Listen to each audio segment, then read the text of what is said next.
ሆሊውድ በቀጣይነት ለሚያመርታቸው ፊልሞች እንደነዚህ አይነት ሐሳቦች ሳያስበው ወደ ቤቱ እየተሽጎደጎዱ ገብተውለታል።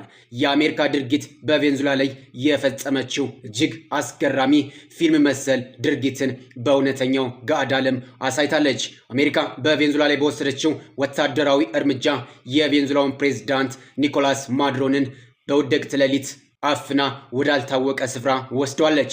የቬንዙዌላ የጦር ኃይሎች በተኙበት ትጥቃቸውንም ሳይታጠቁ የአሜሪካ የጦር ኃይሎችና ሰላዮች የቬንዙዌላውን ፕሬዝዳንት ኒኮላስ ማዱሮን አፍነው የቬንዙዌላ ወታደራዊ ኃይል በተኛበት በውድቅት ሌሊት ወደማይታወቅ ስፍራ ወሰደችው።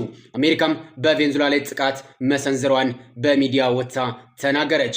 የቬንዙዌላ ፕሬዝዳንት ኒኮላስ ማዱሮን በአሜሪካ ቁጥጥር ስር እንዳለና በቅርብ ሰዓታት ወደ አሜሪካ እንደምታመጣው የአሜሪካው ፕሬዝዳንት ዶናልድ ትራምፕ ተናገሩ። ይህ ንግግርና ፊልም መሰል ተግባር ግን እውን ሆኖ ታየ። የቬንዙዌላ ፕሬዝዳንት ኒኮላስ ማዱሮን እጁ ላይ ካቴና ታስሮ በአሜሪካ ኃይሎች በአሜሪካ ምድር ሰማይ ስር ታየ።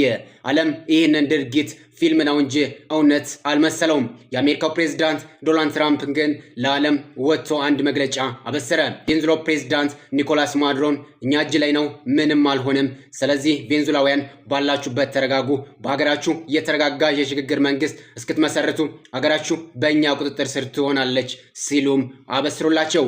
የቬንዙዌላው የጦር መሪያቸው በውድቅት ሌሊት ሲወሰድ የት እንደነበሩ ባይታወቅም ወጥተው ግን ሚዲያ ላይ አንድ መልእክትን አስተላለፉ።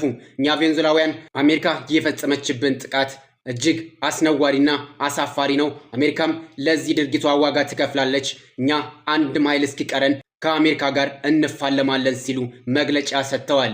ጅብ ከሄደ ውሻ ጮኸ የሚባለው አባባል እዚህ ላይ ነው የሚሰራው። ንጉሴ ደመቀ ነበርኩኝ። ሰላም ሁኑ።